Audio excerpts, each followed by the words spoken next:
ಜಲ್ದಿ ತಂದು ಹಾಕ್ರು, ಜಲ್ದಿ ಟೈಮ್ ಏನಾಗಿದೆ.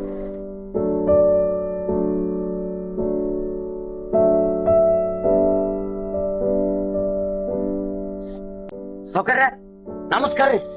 ನಮಸ್ಕಾರಪ್ಪ. ಸೌಕರ್ಯ ಏನ್ರಿ ನೀವ್ ಇಲ್ಲಿ ಕೂಲಿ ಕೆಲ್ಸಕ್ ಬಂದ್ರಿ? ಅಲ್ರಿ ನಿಮ್ ಮನೆಗೆ 20 ಆಳು ದುಡಿತಾವ, ಯಾಕ್ರಿ ಸೌಕರ್ಯ ಇಲ್ಲಿಗೆ ಬಂದ್ರಲ್ಲ? ಏನಿಲ್ಲಪ್ಪ, ನಾಳೆ ವರಮಹಾಲಕ್ಷ್ಮಿ ಪೂಜೆ ಅದಲ್ಲ, ಅದ್ರ ಸಲಗೆ ಬಂದಿದ್ದೆ.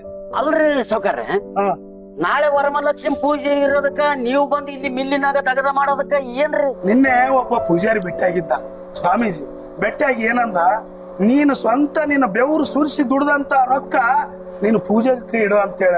ಯಾಕಂದ್ರೆ ಮನ್ಯಾಗ ಸಾಕಷ್ಟು ತ್ರಿಜಾರಿ ತುಂಬ್ಯಾಗ್ಯದ ರೊಕ್ಕ, ಅವೆಲ್ಲ ಬಡ್ಡಿ ಅನ್ಯಾಯದ ರೊಕ್ಕ ಅಂತ ಪೂಜೆಗೆ ಇಡುವ ಆ ರೊಕ್ಕ ಇಡಬೇಡ ಅಂತ ಹೇಳ. ಹಂಗಾಗಿ ನಿಲ್ಲೆ ಕೆಲ್ಸ ಮಾಡಕ್ ಬಂದಿನಿ ಚಾಮಣ್ಣ. ಸೌಕರ್ಯ, ಅನ್ಯಾಯದಿಂದ ಬಡ್ಡಿಲಿಂದ ಬಂದಂತ ಹಣನ ಲಕ್ಷ್ಮಿ ಮುಂದೆ ಇಡ್ಲಾರ್ದ ಇವತ್ತೇನು ನೀವು ಬೆವರು ಸುರಿಸಿ ದುಡ್ದು ಹಣ ಇಡ್ಬೇಕಂತ ಬಂದಿರಲ್ರಿ, ನಿಮ್ ಮನಸ್ಸು ದೊಡ್ಡದ್ರಿ. ಯಾಕಂದ್ರ ನೀವ್ ಇಟ್ಟು ಹಣ ಆ ಲಕ್ಷ್ಮೀ ದೇವಿ ಒಪ್ಪಿಗೆಂತಳೋ ಇಲ್ಲ ನನಗ್ ಗೊತ್ತಿಲ್ರಿ, ಆದ್ರ ಒಂದು ಮಾತ್ರ ಸತ್ಯ ರೀ, ಆ ಲಕ್ಷ್ಮೀ ದೇವಿ ನಿಮ್ ಮನೆ ಎಲ್ಲಿಯದಂತ ಹುಡ್ಕೊಂಬರ್ತಾಳ್ರಿ ಸೌಕರ್ಯ. ಈ ಬೆವರು ನಾನಿ ಇವತ್ ನನಗ ಅರ್ಥ ಆಕೈತೆ.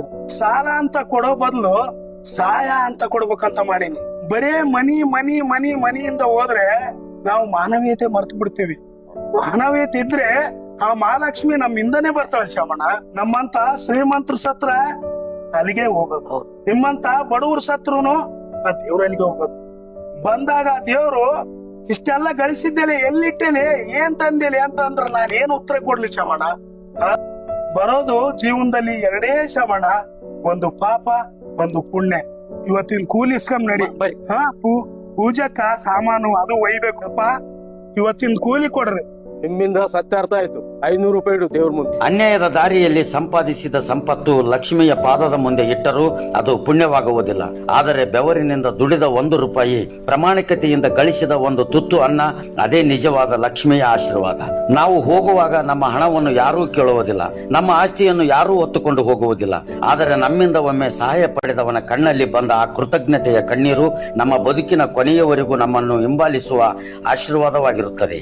ಅದೇ ನಿಜವಾದ ಐಶ್ವರ್ಯ, ಅದೇ ನಿಜವಾದ ಲಕ್ಷ್ಮಿಯ ಪೂಜೆ, ಅದೇ ಮನುಷ್ಯನ ನಿಜವಾದ ಸಂಪತ್ತು. ಎಲ್ಲರಿಗೂ ವರಮಹಾಲಕ್ಷ್ಮಿ ಹಬ್ಬದ ಹಾರ್ದಿಕ ಶುಭಾಶಯಗಳು.